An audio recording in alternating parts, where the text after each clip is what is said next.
નમસ્કાર વિદ્યાર્થી મિત્રો, સ્વાગત છે તમારું તમારી પોતાની યુટ્યુબ ચેનલ માય ક્લાસમાં. આજે આપણે ભણીશું ધોરણ 9 વિષય ગુજરાતી ગાલા સ્વાધ્યાય પોથીમાં કાવ્ય 17 મારા સપનામાં આવ્યા હરી, જે એક ઉર્મી ગીત છે, મુખ પાઠ છે અને જેના લેખક છે રમેશ પારેખ. ચાલો વિદ્યાર્થી મિત્રો, પ્રશ્ન જવાબ લખવાનું ચાલુ કરીશું. પ્રશ્ન નંબર 1 છે, નીચેના પ્રશ્નોના 8-10 વાક્યમાં મુદ્દાસર ઉત્તર લખો.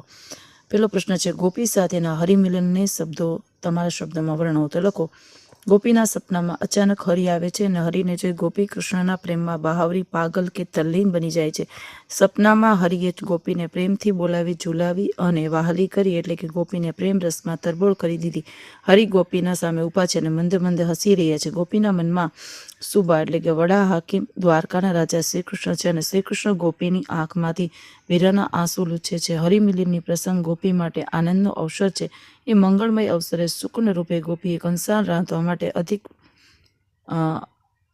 આંધણ મૂક્યું છે, પરંતુ હરિના પ્રેમમાં ભાવ વિભોર બનેલી ગોપીએ તો એ આંધણમાં પોતાનો સંસાર ઓળી દે છે. આ જોઈ હરિના મુખેથી ઉદ્ગાર સળી પડે છે અને કહે છે કે તેના આંસુ લૂછ્યા બહાવરી. આમ પૂર્ણ આત્મીયતા પામેલી ગોપીને હરિના ઉત્તર મળી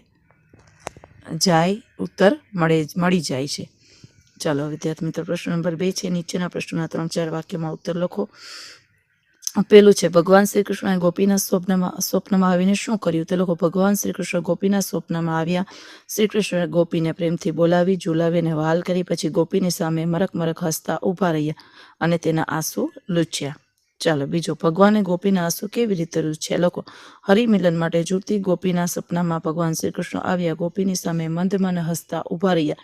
ગોપી ભાવ વિભોર બની ગઈ અને આંખમાંથી આંસુ સરવા લાગે. ગોપીના મનમાં સુબાઓ દ્વારકા નગરીના રાજા ભગવાન શ્રી કૃષ્ણના વિનયને દૂર કરવા એને આંસુ લૂછ્યા.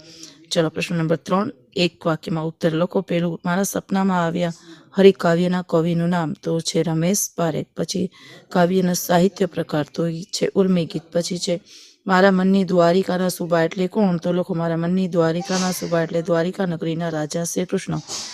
ચોથું, મારા મનની દ્વારિકાના સુબા પંક્તિમાં કાવ્ય નાયિકાને કયો ભાવ વ્યક્ત થાય છે? તો લોકો, આ પંક્તિમાં ગોપીના પ્રેમમાં સમર્પણ ભાવ વ્યક્ત થાય છે. લખો, ગોપીએ આંધણમાં શું ઓરી દીધું છે? તો લખો, ગોપીએ આંધણમાં સંસાર ઓરી દીધું છે. છઠ્ઠું, કાવ્ય નાયિકા શા માટે બહાવરી બની? તો લખો, કાવ્ય નાયિકા શ્રી કૃષ્ણને પામવા માટે બહાવરી બની.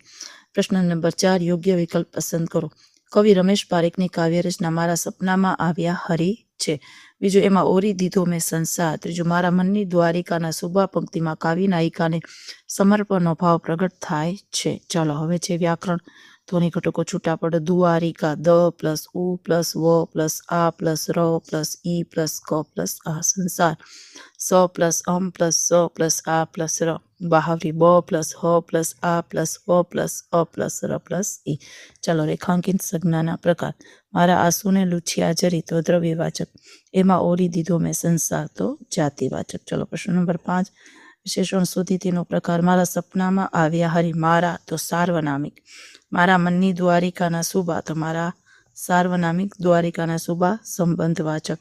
સમાનાર્થી શબ્દો. સુબો તો કે હાકિમ. સંસાર તો કે સૃષ્ટિ. શબ્દ સમૂહ માટે એક શબ્દ. પ્રાંતનો વડો હાકિમ તો કે શુભ. ઘઉંના પાડાને પાણીમાં બાફીને બનાવવામાં આવતું એક મિષ્ટાન તો કે કંસા. ચલો હવે તળબડતા શબ્દોના શિષ્ટ રૂપ. સપનું તો કે સ્વપ્ન. દ્વારિકા તો કે દ્વારિકા. હવે લિંગ શોધીને. હરિ તો કે પુલિંગ. સપનું તો કે નપુંસકલિંગ.